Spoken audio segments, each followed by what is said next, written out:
Hello, my dear brother and sister. Now we start our story too. Stay hungry. Arnold Schwarzenegger was not famous yet in 1976 when he and I had lunch together at the Doubletree Inn in Tucson, Arizona. Not one person in the restaurant recognized him. He was in town publicizing the movie Stay Hungry, a box office disappointment he had just made with Jeff Bridges and Sally Field. I was a sports columnist for the Tucson Citizen at the time, and my assignment was to spend a full day, one-on-one, with Arnold and write a feature story about him for our newspaper's Sunday magazine. I, too, had no idea who he was, or who he was going to become. I agreed to spend the day with him because I had to. It was an assignment. And although I took to it with an uninspired attitude, it was one I'd never forget. Perhaps the most memorable part of that day with Schwarzenegger occurred when we took an hour for lunch. I had my reporter's notebook out and was asking questions for the story while we ate.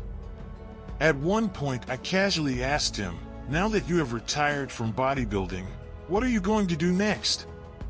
And with a voice as calm as if he were telling me about some mundane travel plans, he said, "I'm going to be the #1 box office star in all of Hollywood."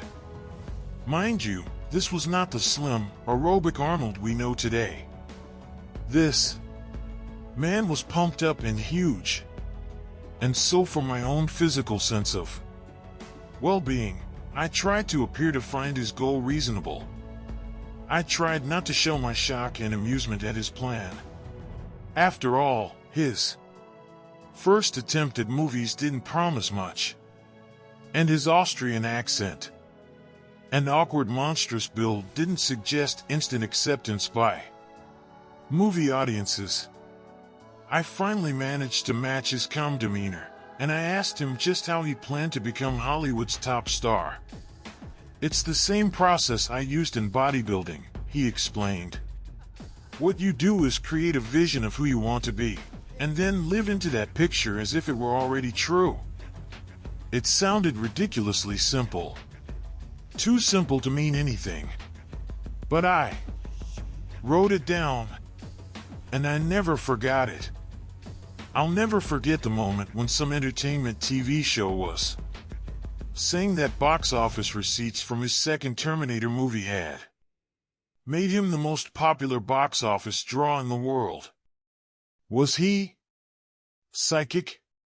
Or was there something to his formula? Over the years I've used Arnold's idea of creating a vision as a motivational tool. I've also elaborated on it in my corporate training seminars. I invite people to notice that Arnold said that you create a vision. He did not say that you wait until you receive a vision. You create one. In other words, you make it up.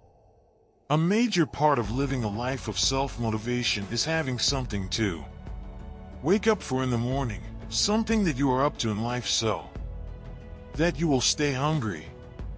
The vision can be created right now, better now than later.